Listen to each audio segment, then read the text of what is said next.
잠깐 기도하겠습니다.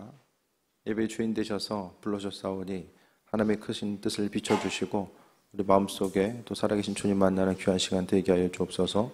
순간순간 우리 인생 가운데 또 역사하시는 주님 만나길 원하오니 임하시옵소서. 예수님의 이름으로 기도드립니다. 아멘. 믿음 생활한다라는 것은 이제 주인이 바뀐다라는 것을 의미하거든요.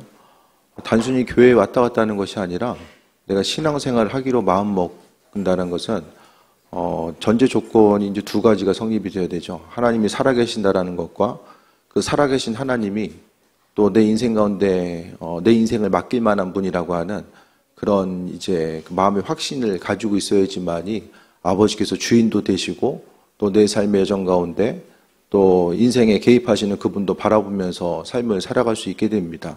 그래서 이게 성경은요, 처음 것을 아주 중요하게 여기는데 창세기 1장 1절의 내용을 우리가 유심히 살펴봐야 됩니다. 왜 수많은 그 성경에 있어서의 첫 번째 출발점이 왜 창세기이고 그 창세기의 1장 1절의 구절이 왜 태초에 하나님이 천지를 창조하셨다라고 말씀하신 그 부분이 왜 제일 처음에 들어가 있는지를 분명히 인식을 해야 되는데, 그러니까 하나님은 살아계시는 분이라는 사실 한 가지와 또 그분은 어떤 분이신가, 그러니까 우리가 주인으로서 고백하기에 합당하신 분인가에 대해서 그 하나님은 스스로의 자기 자신이 누구인지를 소개하고 있고 자신을 증명하고 있음에 있어서 하나님 어떤 분이신가, 나는 천지를 창조해서 그거 한마디를 통해서 하나님의 능력과 또 그분께서 우리의 삶의 주인 되실 수 있는 이유, 또 우리 인생 가운데 개입하시고 함께 하시는 그 모든 이유들을 그 1장 1절을 통해서 모든 것을 다 밝히고 있습니다.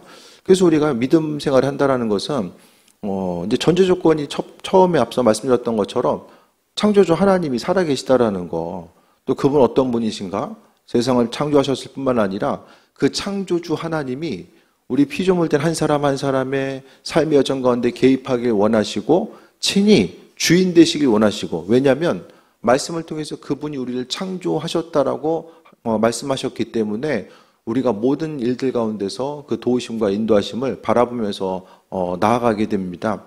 그래서 잊지 말아야 될 것은 그 성경에 있는 또 시편 기자뿐만 아니라 이 시대를 살아가고 또 믿음의 선한 싸움을 싸워갔던 수많은 이들이 하나님이 주인 되심에 대해서 고백하고 인생 가운데 여러 가지 환난과 풍파가 있었지만은 하나님의 공급하심과 은혜, 그분께서 주인 되신다라는 고백 가운데서 또 세임 얻는 삶을 살아갔음을 또 말씀 가운데 보게 됩니다.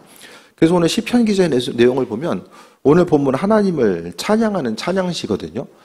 그 시편의 가장 많은 부분을 차지하고 있는 것이 찬양시이고 또 감사시도 많이 나오고요. 또 마음속에 탄식을 나타내는 그 여러 가지도 있지만은 그 모든 것들의 전제 조건은 하나님이 주인 되신다라는 믿음의 고백 가운데 이제 말씀이 기록되어 있습니다.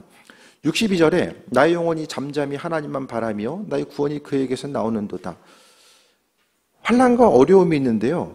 그 환난과 어려움의 정도가 어떠냐면 3절에 나와 있는 것처럼 넘어지는 담과 흔들리는 울타리.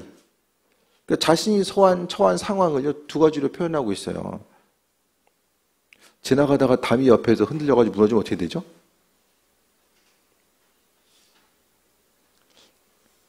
경험은 없지만은 그래도 또 한 가지가 흔들리는 울타리. 그러니까 옆으로 지나가고자 했을 때 담이 무너지고 울타리가 넘어졌을 때에 또 겪게 되는 그런 피해는 별로 작지 않을 것입니다. 그러면서 자신이 당하고 있는 또 주변 대적들로부터 공격받고 있는 것이 흔들리는 담과 흔들리는 울타리여서 표현하고 있고, 또 그냥 단순한 피해가 아니라 대적들은 시편 기자를 죽이기 위해서 계속해서 공격하는 상황을 이야기하는데요. 이것이 뭐 어떤 전쟁의 상황일 수도 있고 또 비춰지는 환난과 어려움의 여러 가지 것들이 있을 수 있지만은, 그러니까 항상 보게 되면은 이제 어려움의 정도 자체는 사람마다 경험하기에 다를 수 있지만은 오늘 본문 가운데 시편 기자의 어려움은요, 그냥 쉽게 시간 지나면 어떻게 되겠지 그런 수준이 아니라 생명의 위협의 요소 가운데 놓여 있는 아주 절박한 상황 가운데 있었음을 보게 됩니다. 사람이 절박하면요, 어떤 이성적인 생각과 판단을 내리고 나아가는 것, 무엇을 어떻게 해야 될까, 이것에 대해서 혼란한 경우들을 이제 많이 만나게 될 텐데, 하지만 시편 기자가 선택했던 것은 그 62절을 통해서 62장 1절을 통해서 분명하게 나의 영혼이 잠잠히 하나님만 바라며 라고 합니다. 자신의 육신적인 것이 아니라 본인의 영혼을 향해서 선포하고 있는 거예요. 잠잠히 하나님만 바라봐라. 왜냐? 이 전제 조건은 하나님이 주인 되신다라는 거. 그러니까 내 삶의 여정 가운데 내가 주인 돼서 내 인생의 설계도를 내가 그리고 그것을 하나하나 만들어가는 과정이 때로는 의미 있고 또 인생 가운데 성취감을 가져올 때도 있지만 쌓을 때도 있지만 이제 무너지는, 한순간에 무너지는 것들도 경험하게 되잖아요. 삶의 여정 가운데서. 이 모든 일들을 생각했을 때에 환난과 어려움이 있을 때에 우리가 해야 될 것이 육신적으로 그 문제를 해결하기 위해서 하나하나 더 빠르게 또 민첩하게 어떤 것을 해 나가는 것이 아니라 첫 번째는 자신의 영혼을 향해서 선포하는 것. 내가 누구인가? 내가 하나님께 속해 있다는 사실에 대해서 기억하고 내 인생의 주인 되시는 것이 하나님. 아무리 믿음 생활을 해도요, 순간순간 만나게 되는 이런 환경 가운데서 주인 되시는 분이 하나님 되신다라는 거, 이게 주제권이라고 하거든요. 내 인생의 주인이 하나님 되심에 대해서 고백하고 그 인생의 터전과 바탕 위에서 삶을 살아가는 것과 그렇지 못한 것은요, 너무나도 큰 차이점이 있을 수밖에 없어요. 하나님이 아무리 능력이 있으셔도 그분께서 우리 인생 가운데 살아 역사하시게 되는 그 중심은 무엇입니까? 믿음입니다. 믿음의 원리를 통해서 그분께서 일하신다라는 거예요. 그러니까 우리가 교회 공동체에 단순히 속해 있음을 넘어서서 우리의 입술의 고백이 항상 내 삶은 하나님께 속해 있습니다라고 하는 그 근본, 마음의 중심을 가지고 살고자 했을 때에 거기서 마음의 기쁨과 평안함의 모습도 있게 되는 것이고, 그래서 급한 상황이 있다라고 할지라도 본문의 내용처럼 담이 흔들리고 울타리가 넘어질 것 같은 어려움 가운데 있다고 할지라도 우리가 잠잠히 먼저 해야 될 것은 내 영혼을 향해서 잠잠히 하나님을 바라보는 것. 이 위기의 상황 가운데서 내가 1대1로 그 문제와 나 자신이 맞닥뜨리는 것이 아니라 그 가운데 있어서의 하나님. 그러니까 우리 인생은요, 눈에 보이는 문제와 나와 하나님, 이 삼각관계로 이제 얽혀져 있는 거죠. 내가 세상의 문제들을 계속해서 몸으로 부딪히고 나아가면 힘들잖아요. 가끔 다가오는 문제들이 아니라 일생 가운데서 우리가 삶의 여정 가운데 다가오는 수많은 변수들을 일일이 대처할 수도 없고 몸으로 다 받아낼 수도 없어요. 그렇기 때문에 잊지 말아야 될 것은 하나님께서 주인 되신 다음에 모든 것에 대해서 기억하고 구원이 그에게서 나온다는 것. 그러니까 어려움을 이겨나갈 수 있는 핵심적인 요소, 시편 기자의 요소가 구원, 어려움으로부터의 환난과 어려움으로부터의 구원 자체가 다른 것이 아니라 그에게서 나온다. 하나님으로부터 나온다라는 것. 그러니까 여러 가지 환난으로부터 어려움, 또 우리가 인생의 어떤 계획과 목적을 이루고 나아가는 이 모든 것들의 근본은요, 하나님께서 행하신다라는 것. 구원, 기쁨과 소망한 모든 것이 다 그분으로부터 시작되고 마무리된다라는 것을 이야기합니다. 그러니까 세상 사람들을 향해서 우리가 세상 사람들의 성공의 공식들이 있잖아요. 학생부 청년부 모임 가운데서도 잠깐 로또 얘기가 나왔었는데, 믿지 않는 사람들이 목표를 이루고 나아감에 있어서의 방식이 있겠지만은, 믿는 사람들은요, 하나님께서 우리를 향하신 분명한 계획하심이 있어요. 신앙인 된 우리들의 삶을요, 어떻게 운에 맡기고 사시겠습니까? 어떠십니까, 여러분? 삶을 살아가는 것이 내가 열심히도 해야 되지만 좋은 운을 만나야지만이, 운이라는 것이 여러 가지 속해 있을 수도 있죠. 그냥 하나의 인생 살아가면서 또 하나의 어떤 다양한 그 확률에 우리의 인생을 맡기면서 나아갈 것인가? 어떠십니까? 그것보다는요, 어떤 확률적인, 눈에 보이는 확률이 아니라 하나님께서는 주인 되셔서 우리의 삶의 여정 가운데 함께하고 계심을 기억하고 아버지의 계획하심 가운데 삶을 살아가다 보면요, 모든 구원들, 주님의 도우심과 인도하심, 모든 것이 그분께 속해 있음을 발견하게 됩니다. 그래서 구원이 그에게서 나온다. 인생 가운데 기쁨의 요소도 많이 발견할 수 있고, 또 때로는 환난과 어려움의 요소를 생각했을 때에 걱정하다 보면 끝이 있습니까? 몸의 걱정 자체가 끝이 있습니까? 없어요. 육신의 건강에 염려를 하다 보면은 한도 끝도 없어지잖아요. 그러니까 모든 일들에 대해서 우리가 생각했을 때에 우리 한 사람 한 사람이 구원이 그에게서 나온다라는 거. 구원이 하나님께 나온다라는 삶은요, 바로 마음속에 좀 여유가 있어요. 당장 눈앞에 보여지는 문제들이 당장 해결되지 않는다라고 할지라도 항상 쫓기는 상황이 된다라고 할지라도 그 마음에 여유가 있습니다. 구원 자체 건지시고 일하시는 것을 하나님께서 행하신다라는 그 기대함과 소망함이 있기 때문에 그러니까 믿는 것으로 인해서 우리가 누릴 수 있는 은혜는요. 죽음 이후에 하나님께서 천국으로 이끌어 주신다라는 그것도 있지만 이 땅을 살아감에 있어서 그 육신의 몸이 있기 때문에 몸을 가지고 누릴 수 있는 은혜와 충만함도 있거든요. 그럼 하나님의 허락하신 은혜 자체를 우리가 경험하고자 했을 때에 때로는 정말 힘든 가운데서 뭐 죽다 살아나는 경험을 할 수도 있겠지만은 또 나중에 이제 천국만 바라보면서 살 수도 있겠지만은 삶의 여정 가운데 우리가 소소한 일상 가운데서요 하나님의 그 세밀하심과 일하심은요 계속해서 그 보호하심과 주인 되심에 대해서는 그 원리가 계속 작동하고 있다는 거예요. 그러니까 보호하심, 그분의 시선이 항상 우리를 향하고 있다는 거. 그러니까 마땅히 우리가 그분과의 관계성 가운데 누릴 수 있는 부분들이 있는데 우리가 믿음이 없고 그분을 바라보지 못한다고 한다면 그러니까 내가 내 생활에 바쁘고 내 삶에서 주인 된 것이 나라고 생각하고 달려가다 보면 아버지의 도우심과 인도하심의 손길이 무엇인지를 경험할 수도 없고 그냥 하나의 그분의 도우심이 있어도 그냥 운이 좋은 하루로서 이제 지나칠 수밖에 없는 거죠. 무엇보다도 항상 하나님은요 주인 되심을 말씀하고 있는데 시편 기자는 우리가 잘 아는 말씀이죠. 2절에 보니까 오직 그만이 나의 반석이시고 또 구원이시고 또 요새시니 내가 흔들리지 아니하리로다. 반석과 구원과 요새는요. 이 당시에 보게 되면 사람이 생존을 위해서 필수적인 요소죠. 그래서 이스라엘 민족들이 이제 바벨론 포로 생활 70년의 기간이 지난 다음에 고향으로 돌아와서 가장 먼저 했었던 것이 성벽을 쌓는 거. 성벽이 아니면 안전함을 보호받을 수가 없는 거예요. 울타리죠. 삶에 있어서의 울타리, 이 모든 것에 있어서 안전함에 대한 울타리인데 하나님이 울타리라는 거예요. 그러니까 중요한 것은 하나님은요.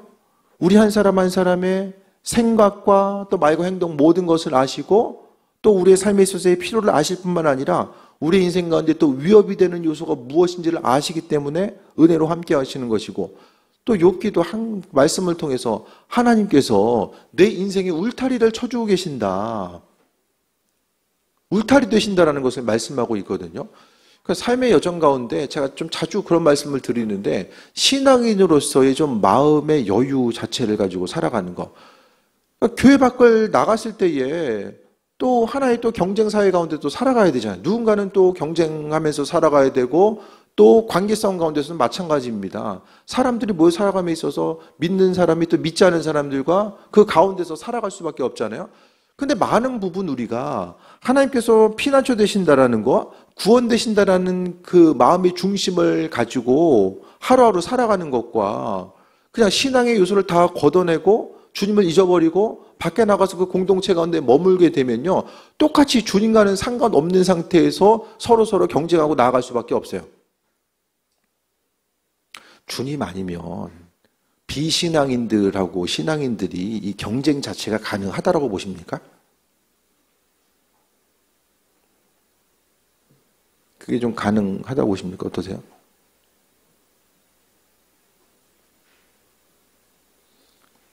힘들잖아요. 불리한 조건이 많잖아요.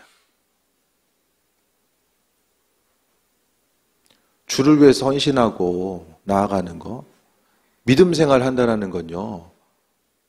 아버지께 시간을 헌신하잖아요. 적지 않은 시간이잖아요. 때로는 애들 그냥 시험 망하고 오면 아유 그래 그냥 뭐 그냥 예배도 드려야 되니까 그냥 그렇게 좀 생각하면서 이렇게 마음에 스스로 위로할 때도 좀 있긴 한데 뭐 그건 딴 얘기고 교회 있는 시간이 적지 않은 시간일 수 있잖아요. 잠자는 시간. 스스로를 위해서 연구하고 힘써야 되는 그런 시간들. 헌금 생활 제대로 하면서 재정적으로 모으는 것이 가능합니까? 어떻게 생각하십니까? 이 땅 가운데 말씀대로 살아가면서 내 스스로 노력해서 부를 이루는 것이 이게 가능합니까? 주께 헌신하라고 하고 또 주변 사람들 향해서 내 부를 흘려보내라고 하는데 이게 가능합니까? 어떻게 생각하세요? 내가 흘려보내는 것보다 주님이 더 부어주시면 전제 조건이 이게 가능한데 그렇게 하면 가능할 수 있죠. 그런데 하나님께서 더 주시면 또 주시는 이유들이 있잖아요.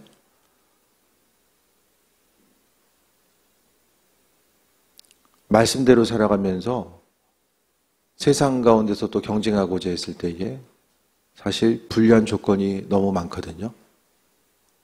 그 불리한 거 알면서 우리가 세상 가운데 주님의 도우심과 인도하심이 아니면 모든 것이 불리한 싸움을 싸우고 있다는 것에 대해서 알고 있는데 그렇다고 한다면 우리가 챙길 건 챙겨야죠.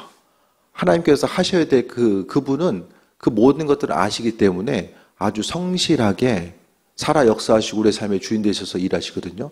근데 문제는 우리가 세상 가운데 너무 바쁘다 보니까 그분께서 내 삶의 정건데 주인 되심을 잊어버리고 마음에 여유가 없는 거예요.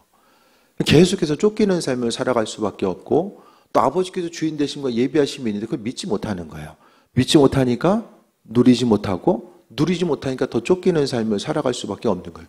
뭔가 신앙이면 하나님을 향해서 주님의 말씀대로 순종하고 움직이고 주님 이 땅 가운데서 세상 사람들 이해하지 못하지만 내가 말씀에 근거해서 내 삶의 주인이 아버지 되심에 대해서 고백하는 귀한 삶을 살고자 합니다.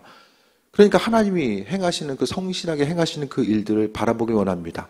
그래서 믿음의 자존감을 가지고 살아가는 것.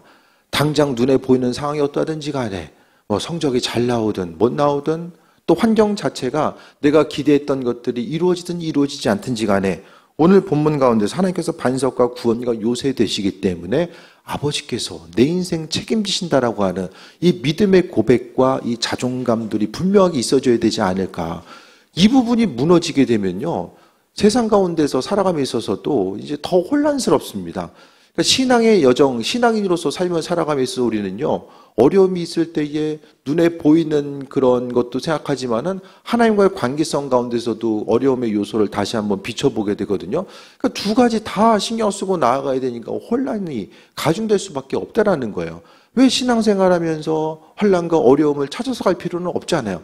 그러니까 우리에게 있어서 그 자존감, 내가 주를 향해서 헌신하고 수고하고 말씀대로 살아가고 주님 말씀대로 흘려보내는 귀한 삶, 아버지의 선하신 뜻과 인도하심대로 삶을 살기로 마음 먹었다라고 한다면 그 마음 먹은 대로 가는 거예요. 그러니까 한번 마음을 정했으면요.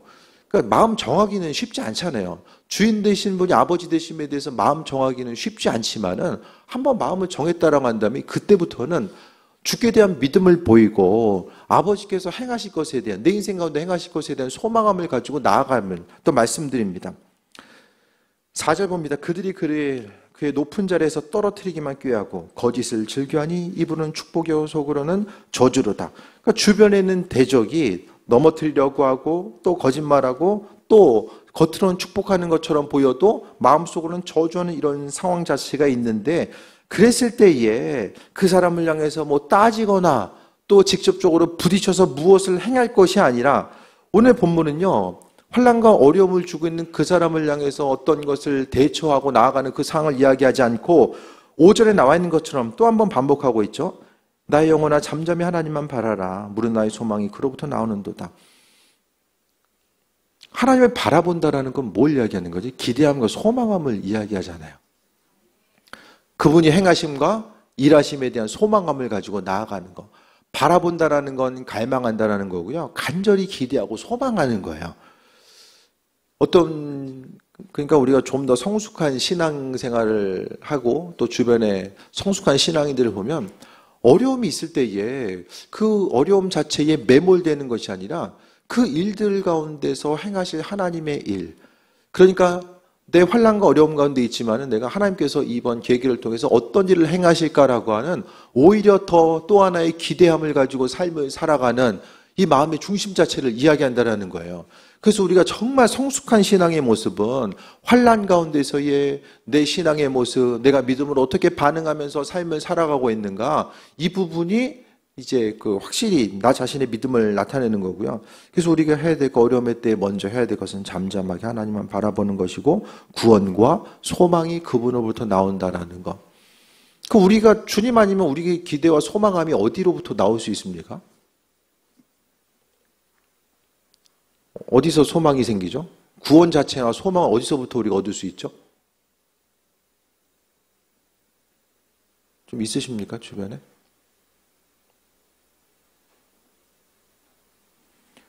구원과 소망이 나로부터 나오는도다.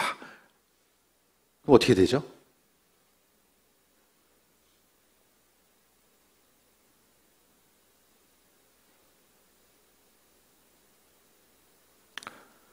심장으로 가는 혈관 하나만 막혀도, 머리에 있는 혈관 하나만 막혀도 모든 것을 다 내려놓을 수밖에 없는 것이 우리의 연약함이 있습니다. 소망을 나에게 둔다는 것 자체가 내가 내 인생 내 마음대로 설계하고 움직이는 것이 자유로울 수 있지만은 반드시 뛰어넘어야 되는데 뛰어넘을 수 있는 힘과 능력이 없었을 때는 내려놓는 것 외에 아무것도 할 수 없는 연약함, 또 그 고난의 때를 스스로 감내해야 되는 것이 또 삶에 있어서의 많은 부분이죠. 주변 사람들에게 소망을 둔다. 구원과 소망을 내 주변 누군가에게 소망을 둔다. 어떠세요? 주변 사람들에게 좀 두어본 적이 있잖아요. 구원과 소망을. 어떻습니까? 기대함대로 이루어지는 적이 얼마나 있습니까? 다른 사람들이 기대함을 두었을 때에 그 기대함대로 내가 이 길을 선택하기를 잘했다라고 마음먹는 거, 사람의 관계만큼 깨어지기 쉬운 것도 없어요. 아무리 오래된 사이라고 할지라도 관계만큼 또 깨어지기 쉬운 것이 또 어디 있겠습니까? 육신의 건강이나 관계. 그럼 기대와 소망을 나에게 둘 수도 없고 주변 사람에게 둘 수도 없어요. 그럼 어디에 둬야 됩니까? 변하지 않는 것. 하나님은요, 천지를 창조하실 뿐만 아니라 주님은 어제나 오늘이나 항상 히브리서를 통해서 동일하시다라고 말씀하고 있잖아요. 우리 인생 가운데 한결같이 대하시는 그분의 사랑과 은혜. 그러니까 지혜에 있다라는 건요, 정말 온전한 지혜 있는 삶이라는 것은 나 자신의 그 한계에 대해서 명확하게 고백하고 인식하고, 그렇기 때문에 내 삶의 여정 가운데 주님이 필요할 수밖에 없다는 사실을 인정하는 것이 삶에 있어서의 겸손이고 기쁨과 소망함이고 은혜의 증거임을 다시 한번 발견하게 됩니다. 그래서 6절 봅니다. 오직 그만이 나의 반석이시요 나의 구원이시요 나의 요새이신 내가 흔들리지 아니하리로다. 7절에 나의 구원과 영광이 하나님께 있으며 내 힘의 반석과 피난처도 하나님께 있도다.